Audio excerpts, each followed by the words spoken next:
और कैसे हो। टॉपिक रहता है हमारा फिजिक्स क्लास चल रही है आपकी, पहला चैप्टर है इलेक्ट्रिसिटी और यहाँ पर टॉपिक है ओम्स लॉ बच्चों। और आपकी ये क्लास 10th है। तो बच्चों ऐसा मत सोचना कि टॉपिक को हम ज़्यादा डीपली लेके जाएंगे कि एक हायर लेवल पर पहुंच जाएगा टॉपिक। ऐसा कुछ नहीं होगा मेरे प्यारे बच्चों, बस 10th लेवल है तो 10th लेवल से लिया जाएगा। ये हमारा एक कंडक्टर है मेरे प्यारे बच्चों। कंडक्टर का मतलब कोई तार है, वायर है, ये इलेक्ट्रिक वायर, ठीक है।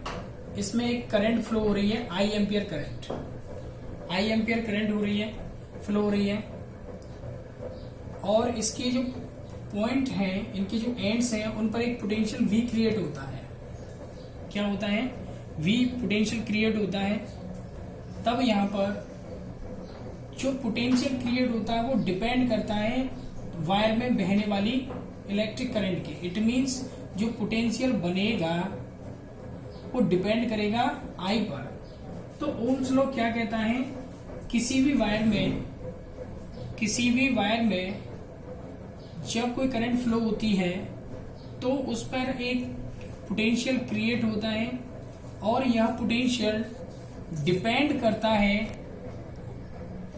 करंट की अमाउंट पर, ठीक है प्यारे बच्चों। लेकिन एक और कंडीशन बताता है कि ओम्स लॉ कुछ इसकी शर्तें हैं, कंडीशन है। पहली कंडीशन क्या है? वायर कभी गर्म नहीं होना चाहिए, थोड़ा सा ये स्ट्रेच नहीं होना चाहिए, और तो ये बात है eight a constant temperature and mechanical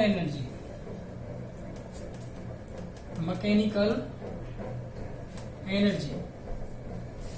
ये कंडीशन आपको लिखनी पड़ेगी कि ओम्स लॉ कब फॉलो होता है वायर में at a constant temperature and mechanical energy.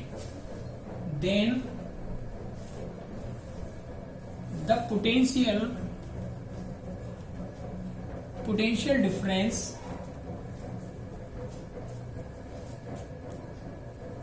at the ends of conductor is directly proportional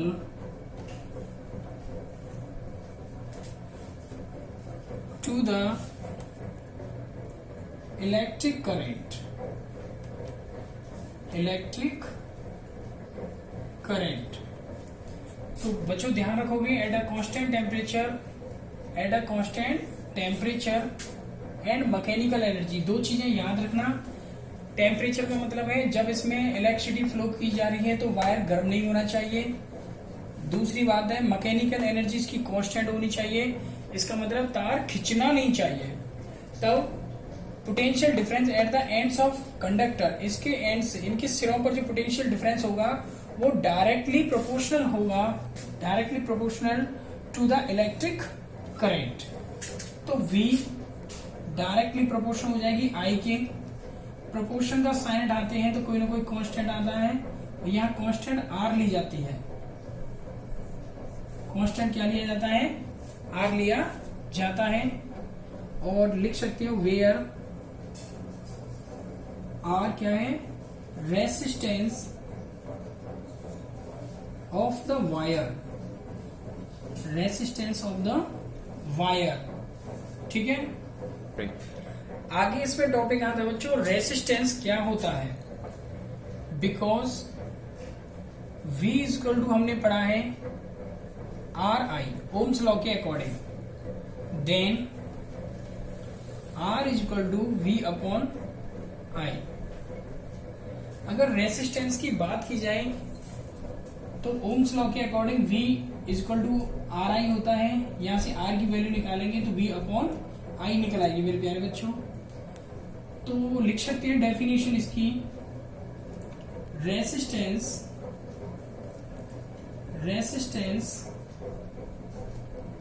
is defined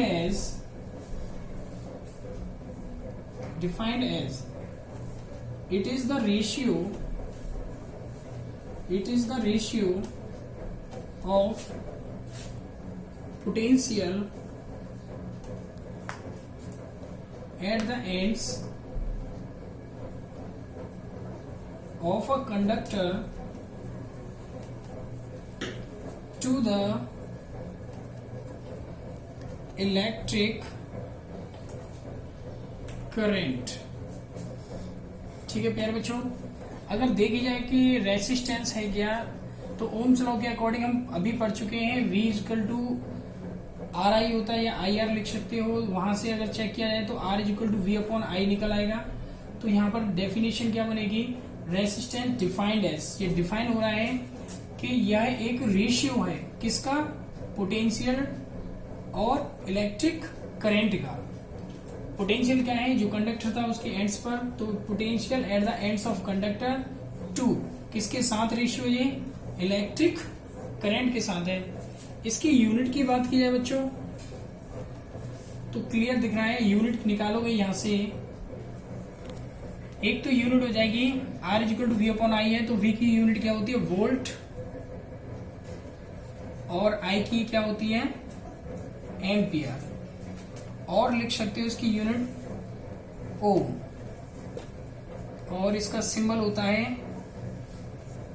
ठीक है, एक बार रिकैप लेते हैं बच्चों थोड़ा सा। यहाँ पर रेसिस्टेंस क्या है, ओम्स लॉ के according V equal to I R हो गया, तो यहाँ से R इक्वल टू क्या होगा, V अपॉन आई। रेजिस्टेंस की डेफिनेशन लिख सकते हैं, इट इज द रेशियो, यह एक रेशियो है इलेक्ट्रिक पोटेंशियल और इलेक्ट्रिक करंट का। यूनिट की बात की जाए तो इसकी यूनिट होती है वोल्ट, और आई की यूनिट क्या होती है, एम्पियर, तो वोल्ट पर एम्पियर, और या डायरेक्ट यूनिट लिखी जाए तो ओम लिख सकते हो, जिसका सिंबल ये होता है मेरे प्यारे बच्चों। एक यहाँ पर न्यूमेरिकल लेते हैं बच्चों, वो बहुत ही प्यारा न्यूमेरिकल है। 3 ampere current is flowing in the wire which produce 2 volt potential at the ends of wire। तो वायर लिखा हुआ है मेरे प्यारे बच्चों। Find the resistance of the wire. Question कहता है किसी वायर में 3 एम्पियर की करंट फ्लो हो रही है और उससे हमारा 2 वोल्ट का पोटेंशियल बनता है, तो बताइए वायर का रेसिस्टेंस क्या है। सॉल्व करने के लिए पहले गिवन क्वांटिटीज लिखी जाती हैं। इलेक्ट्रिक करंट की बात की जाए तो जैसे आई से शो करते हैं, दैट इज 3 एम्पियर। पोटेंशियल की बात की जाए तो पोटेंशियल V दे रखा है हमारा 2 volt. Resistance R is equal to question mark, आपको यहां तक लिखना पड़ेगा। अब इसे सॉल्व करने के लिए because R is equal to क्या पड़ा है, V अपॉन I पड़ी है, तो R is equal to V की वैल्यू कितनी है 2 और इसकी I 3 सॉरी। अगर इसे सॉल्व करेंगे तो R इज इक्वल टू आ जाएगा 0.6666 आएगा, और लिख सकते हो ओम। 6 को रिप्लेस करेंगे तो R इज इक्वल टू आ 0.67 ओम बच्चों। इसका मतलब है जिस वायर में 3 एम्पियर की करंट फ्लो हो रही है और 2 वोल्ट का पोटेंशियल बनाती है, तो उस वायर का रेजिस्टेंस कितना होगा 0.67 ओम।